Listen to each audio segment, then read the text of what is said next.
हमारी आज की कहानी है याद रहेगी सीख। बात बहुत पुरानी है। उस समय मैं कक्षा 10वीं में पढ़ता था।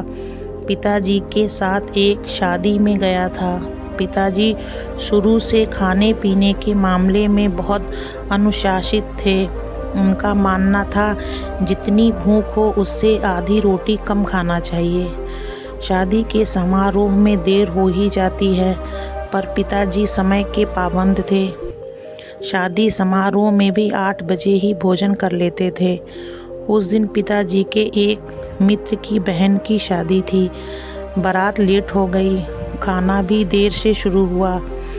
पिताजी को बारात का स्वागत करने की जिम्मेदारी दी गई थी, सो पिताजी ने रात 12 बजे भोजन किया।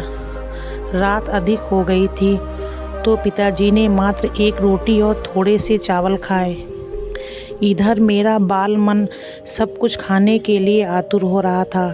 पिताजी ने समझाया, बेटा रात हो गई है, अब कम ही खाना। पर मैं कहाँ सुनने वाला था।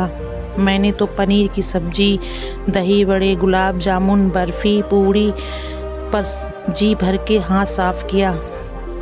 इसका नतीजा यह हुआ कि अगले दिन सुबह से ही मैं पेट पकड़कर बैठ गया।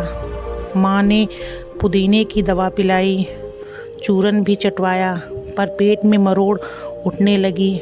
मैं कराहने लगा। पिताजी समझ गए कि उनके मना करने के बावजूद मैंने रात में अधिक खा लिया है। पिताजी के ऑफिस जाने का समय हो रहा था।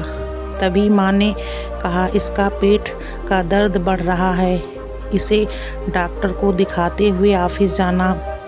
पिताजी ने मुझसे एक शब्द भी नहीं कहा। स्कूटर पर बैठाकर मुझे दवाखाना ले गए। वहाँ भीड़ थी। मुझे डॉक्टर को दिखवाया, दवा ली और फिर घर छोड़ा।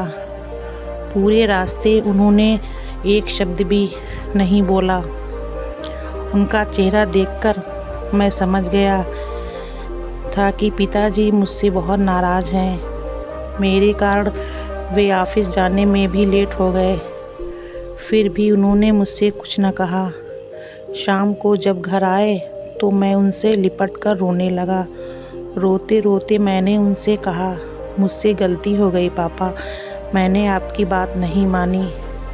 चाहे आप मुझे डांट लो या मार लो, लेकिन मुझसे बात करो। उन्होंने मेरे सर पर हाथ फेरते हुए कहा, बेटा मैंने तुम्हें पहले ही समझाया था, हमें जीने के लिए खाना चाहिए, ना कि खाने के लिए जीना चाहिए। उस दिन मैंने पिताजी के उसूलों एवं सबक को समझा। आज मैं अपने बच्चों को भी यही समझाता हूँ। पिताजी का मौन उस दिन मेरे लिए सबसे बड़ी सज़ा थी। मौन रहकर भी उन्होंने जो सबक मुझे दिया वह जीवन भर याद रहेगा। अगर आपको हमारी वीडियो अच्छी लगी तो प्लीज़ लाइक और सब्सक्राइब करें।